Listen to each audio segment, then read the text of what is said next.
আছে আমার নারী, যে গায়ের মাটিতে তুমি জেলেছ অন্ধকার দূর করতে সন্ধ্যা প্রদীপ, যে গায়ের মাটিতে আমার বাবা শেষ নিঃশ্বাস ত্যাগ করেছে, সেই গায়ের এক অসহায় মেয়ে আমার জন্য পথ চেয়ে বসে আছে। মাগো, আমাকে যে যেতেই হবে।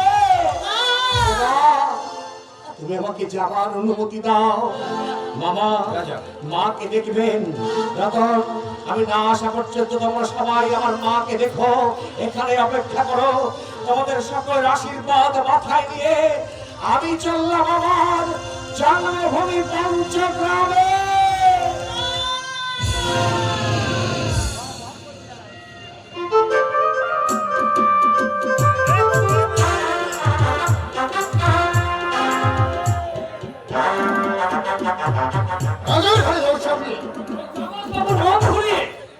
জীবন সাথী তারা তুমি করছো গুরু? মাইরে গুরু, তোমার কি বুদ্ধি?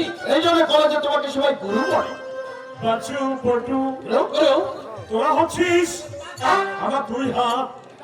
আমি যা কিছু করছি সব তো তোদেরই চলবে, তাই নাকি? আমরা তোদের সুখ আমার সুখ, তোদের মনের শান্তি আমার মনের শান্তি।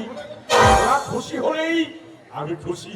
গুরু, গুরু, সাথীকে জীবন সাথী করে রাখতে কোথায়? বেছে তো জায়গা হবে। বাড়িটাও তুমি বিক্রি করে দিয়েছো গুরু। এসব আলোচনা কোথায়? বিয়ের পর বউকে নিয়ে আমি উঠবো হোটেলে। হোটেলে? হ্যাঁ, হোটেলে। আর ফুলসজ্জা রাতে সোনার সুরের বদলে বাজবে ওয়েস্টার্ন মিউজিক, ছুটবে মদের ফোয়ারা, সবাই যখন মদের নেশায় মাতাল হবে, ঠিক তখনই ঘরের আলো নিভিয়ে দিয়ে গরম বিছানায় শুয়ে সাথীর যৌবন জলে আমি সাদা।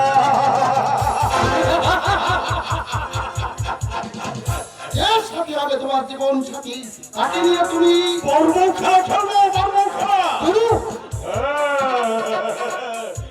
সাথীর সতীর্থ ঘন্টার ব্যাগে চুরমার করে দিয়ে তাকে আমি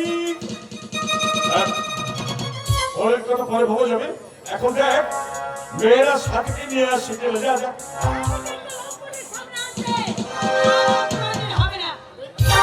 তুমি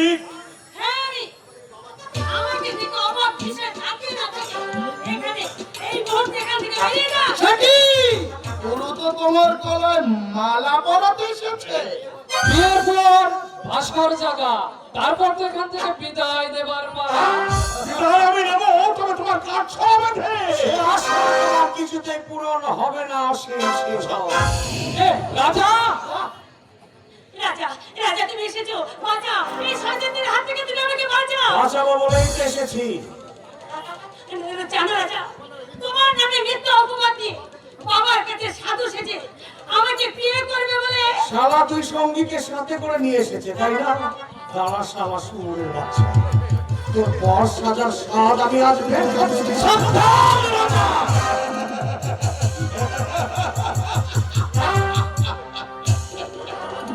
কি হলো রাজাবাবু? প্রাণ পাখি উড়ে যাওয়ার ভয়ে থমকে দাঁড়িয়ে পড়লে কেন? এসো, এসো।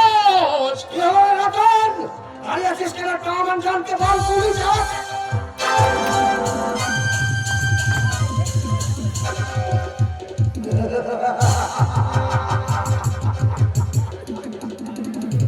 এই যে নেতা বাবু, তোমার সাতরা ভয় লেজি গুটিয়ে পালিয়েছে। এবার শালা তোমার পালা। শালা সরকার রাজা, তুমি আমার মাফ করো রাজা। বাপ। না, না রাজা না, ওকে তুমি ক্ষমা করো না। ওর যে সাপের চেয়ে ভয়ঙ্কর, বাঘের চেয়ে ভয়ঙ্কর, ওকে ক্ষমা করলে তোমার মতো অনেক মেয়ের জীবন নিয়ে ছিনিমিনি খেলবে, তা আমি জানি। রাজার চলার পথের বাধা দই, রাজার সাদা জীবনে কালি ছিটেছে দই।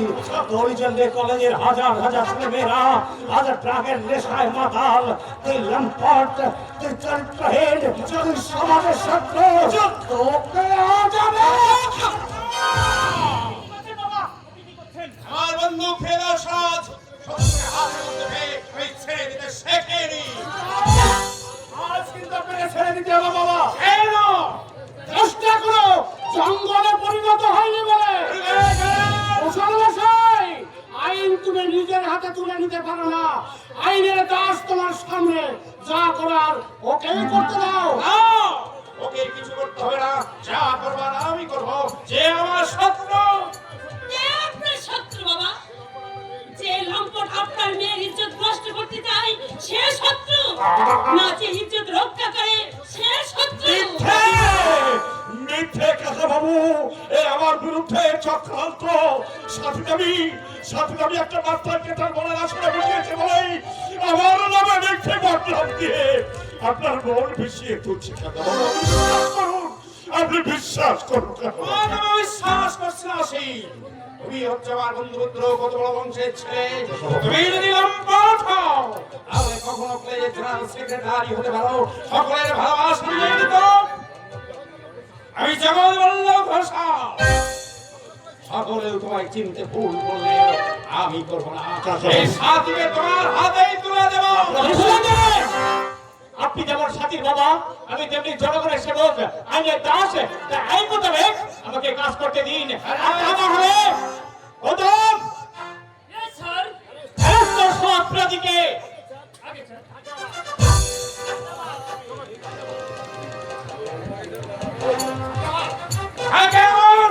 আজ আমার স্থান না না না বাবা না, রাজা মস্তান হলো ও সমাজ বিরোধী নয়, সমাজ বিরোধী হচ্ছে অসীম সিংহ। আমি গোপনে তদন্ত করে জেনেছি এই কলেজ ইউনিয়নের পান্ডা আমার টাকা চড়ে রাজনীতি নিয়ে নির্যাতনের ছত্র ছায় বহু কুকাজে লিপ্ত ওনার কাছে আসামি। এমনকি কলেজের মাঠে সাথী ইজ্জত নষ্ট করতে চেয়েছিল, তার প্রমাণই পেয়েছি।